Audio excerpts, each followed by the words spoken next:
दिल्ली लाल किले के सामने I-20 कार में हुए धमाके के बाद से फरीदाबाद की अल फलाह यूनिवर्सिटी चर्चाओं में है और चर्चा का असर कुछ इस कदर है कि वहां पर सुबह सुबह तड़के ही करीब 800 पुलिस कर्मियों की फौज ने चारों तरफ से घेराबंदी की और उस जगह पर सर्च अभियान चलाया जा रहा है। आसपास की सभी मस्जिदों को जांच के घेरे में लिया गया है और गांव के मौलवियों से, मौलानाओं से और मुफ्तियों से पूछताछ की जा रही है। 4 मौलानाओं को, 4 इमामों को हिरासत में लिया गया है।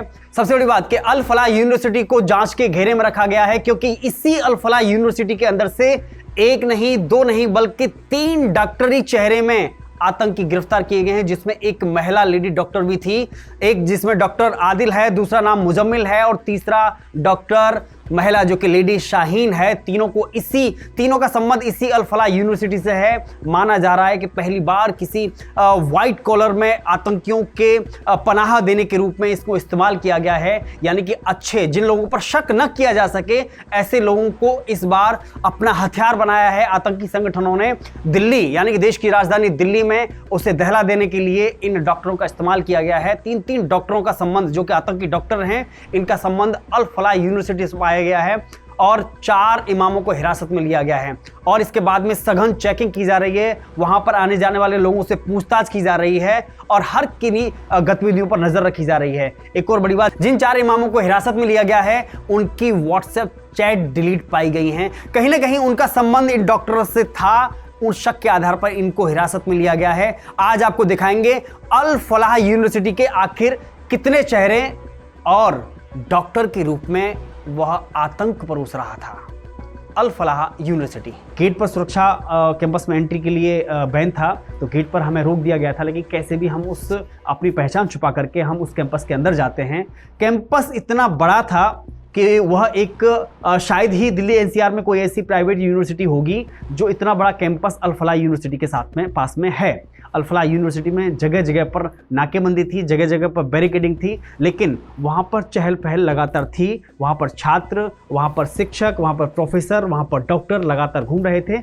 हम जब उस कैंपस में घूमते हैं तो एक बड़ा ग्राउंड में कुछ ऐसे बच्चे थे जो क्रिकेट खेल रहे थे और वह मतलब लग रहा था कि इस तरह के मुजम्मिल की घटना से वह अनजान हैं या फिर उनको कोई फिक्र नहीं थी कि इस तरह की कोई घटना हुई है कि उसके मुजम्मिल के पास, उस डॉक्टर मुजम्मिल के पास में, कि जो डॉक्टर उसी यूनिवर्सिटी के अंदर बच्चों को पढ़ाता था, उस डॉक्टर मुजम्मिल के 2 ठिकानों से लगभग 2900 किलो अवैध और विस्फोटक सामग्री बरामद की गई है।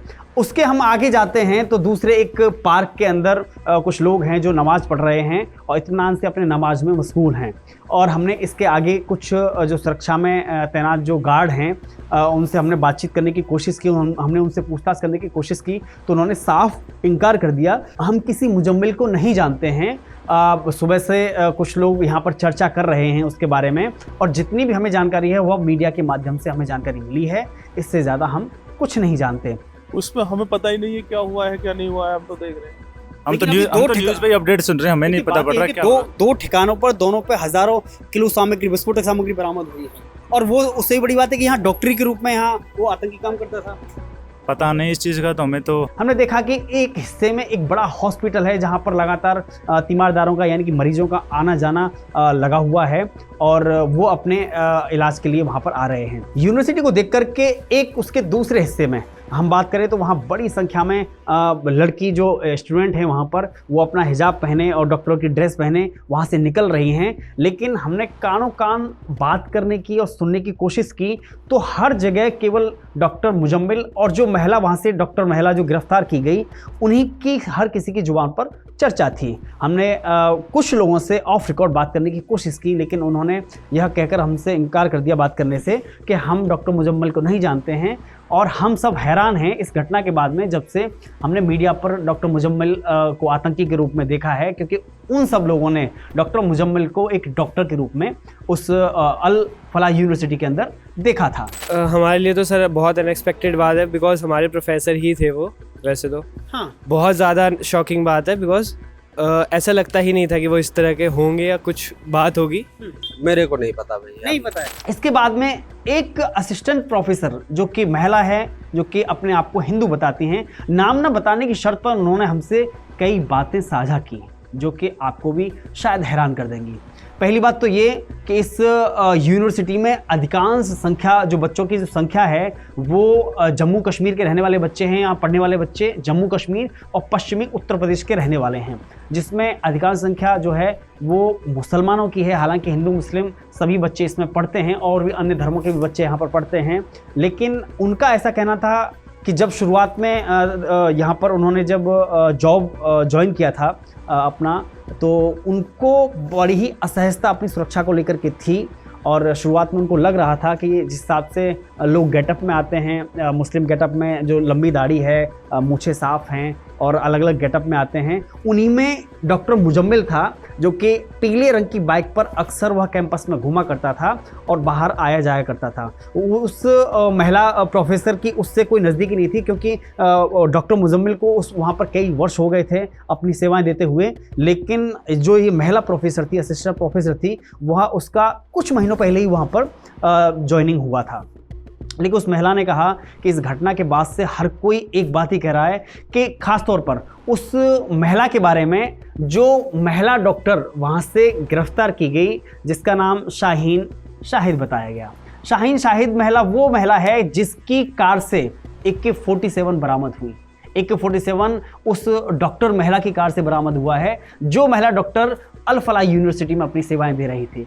अब इसमें बड़ा एक उजागर इस बात का हुआ है कि डॉक्टर मुजम्मिल की वह महिला दोस्त थी। आप कह सकते हैं कि सीधे तौर पर जो शाहीन थी वह गर्लफ्रेंड थी डॉक्टर मुजम्मिल की। यही कारण रहा कि जब महिला प्रोफेसर से हमने बात की ऑफ रिकॉर्ड, तो उसने बताया कि कुछ समय पहले वह स्विफ्ट कार से आती थी, लेकिन अभी चंद दिनों पहले उसने एक नई ब्रीजा कार को खरीदा है। ये बात अलग है कि ये पैसा कहाँ से आया, कैसे आया, उसके स्रोत क्या हैं, लेकिन अब आपको ये समझना होगा कि अल फलाह यूनिवर्सिटी में हमने पूरे कैंपस में घूमने के बाद में दो चीज़ें हमने महसूस की कि एक तो ये कि यह AMU की तरह भले ही शिक्षा के नाम पर यहाँ पर यूनिवर्सिटी को केंद्रित किया गया हो, लेकिन यहाँ पर अवैध गतिविधियाँ भी संचालित होती हैं। इसके सबूत के तौर पर अगर आपको देखना होगा। और दूसरी बात, यह एक ऐसा केंद्र है जहां पर बाहर के लोगों का आना जाना लगातार रहता है। और दूसरी बात, यह यहीं से इसी फरीदाबाद के ये जो यूनिवर्सिटी है अल फलाह यूनिवर्सिटी, इसके अगर आप बाईं तरफ जाएंगे तो वहाँ से मात्र 500 मीटर की दूरी पर मोहम्मद मुजम्मिल का वो ठिकाना है, पहला ठिकाना, जहाँ से 360 किलो जो अवैध विस्फोटक सामग्री बरामद की गई। और यहाँ से आप अगर राइट साइड को जाएंगे, यूनिवर्सिटी के राइट साइड को जाएंगे, तो तकरीबन 2 से 2.5 किलोमीटर की दूरी पर गांव है फतेहपुर तगा, जहाँ पर पूरे गांव को क्रॉस करने के बाद में वह जगह आती है जहाँ पर एक पुराना सा एक छोटा सा मकान है, जिसमें तकरीबन 2563 किलो विस्फोटक सामग्री मोहम्मद मुजम्मिल ने वहां रखी थी। वो भले ही वहां रहता नहीं था, लेकिन उसने 2 ठिकाने, वो भी यूनिवर्सिटी के दोनों दाएं और बाएं दोनों तरफ उसने 2 ठिकाने बनाए हुए थे जहां पर इस अवैध सामग्री को रखा गया था। हम वहां भी गए, हमने वहां भी तस्वीरें दिखाई और आसपास के रहने वाले लोगों से बातचीत की। लेकिन आज जो सबसे बड़ा सवाल है, इस दिल्ली में हुए कार के अंदर धमाके में अगर सबसे बड़ा तार जुड़ता है तो फरीदाबाद की अल फलाह यूनिवर्सिटी से जुड़ता है, क्योंकि वहीं से आतंकी डॉक्टर और वहीं से आतंकी महिला डॉक्टर को गिरफ्तार किया जाता है। और वह एक सुरक्षित पनाहगाह आप कह सकते हैं दोनों आतंकियों के लिए था अल फलाह यूनिवर्सिटी। इससे बड़ी बात यह है कि आज जवाद अहमद कहाँ है, कैसे है, उसने क्या जानबूझ करके इन दोनों आतंकी डॉक्टरों को अपने यहाँ पर रखा था, डॉक्टर के नाम पर इनको शरण अपने यूनिवर्सिटी के अंदर दी थी। और इससे भी बड़ी बात ये कि जब आतंकी ये डॉक्टर के नाम पर यहाँ रह रहे थे, तो आखिर बच्चों को ये शिक्षा क्या दे रहेंगे। इस यूनिवर्सिटी के अंदर बैठ करके इन सब बातों से ये साफ होता है कि इस अल फलाह यूनिवर्सिटी में बैठ करके ही पूरे देश में अलग अलग जगह इस भारत के खिलाफ में साजिश रची जा रही थी और उसका केंद्र था तो अल फलाह यूनिवर्सिटी। आज आपको दोबारा लेके चलेंगे, हम आपको दिखाएंगे कि अल फलाह यूनिवर्सिटी के आखिर तार कहाँ कहाँ किन किन आतंकी से जुड़े हुए हैं, जम्मू कश्मीर से कैसे जुड़ते हैं, सहारनपुर से कैसे जुड़ते हैं, गुजरात से कैसे जुड़ते हैं। अल फलाह यूनिवर्सिटी आज एक बार फिर चर्चा के केंद्र में है। लेकिन लाल किले के सामने जिस I-20 कार में धमाका हुआ था, जोरदार धमाका हुआ था, उस I-20 कार को मोहम्मद उमर चला रहा था, जो कि हरियाणा के फरीदाबाद से टोल को क्रॉस करते हुए वह जाता है। उस सीसीटीवी फुटेज सामने आए हैं जो कि वहां से क्रॉस करते हुए दिल्ली तक पहुंचता है। तो इस बात से भी इनकार नहीं किया जा सकता कि डॉक्टर मुजम्मिल के द्वारा ही उसको भेजा गया था। अब उन दोनों का करीबी संबंध भी सामने आ रहा है कि उन दोनों के आपस में संबंध थे, करीबी संबंध थे, उनकी आपस में बातचीत भी होती थी। लेकिन यह अब तय है कि फरीदाबाद की वह अल फलाह यूनिवर्सिटी इस दिल्ली बम धमाके का केंद्र बनी है, जहां पर शिक्षा के नाम पर आतंकी पाले जा रहे थे, जहां पर शिक्षा के नाम पर, जहां पर डॉक्टर के नाम पर जहर बनाया जा रहा था, जहां पर विस्फोटक सामग्रियों को इकट्ठा किया जा रहा था। उस अल फलाह यूनिवर्सिटी के और कितने सबूत हैं वह ऑप इंडिया की टीम निकालेगी और आपको दिखाएगी आखिर अल फलाह यूनिवर्सिटी शिक्षा के नाम पर इस इलाके में और ख़ास तौर पर इस मेवात के इलाके में कर क्या रही है। वीडियो जर्नलिस्ट प्रशांत वशिष्ठ के साथ मैं Keshav Malan, op India, Delhi.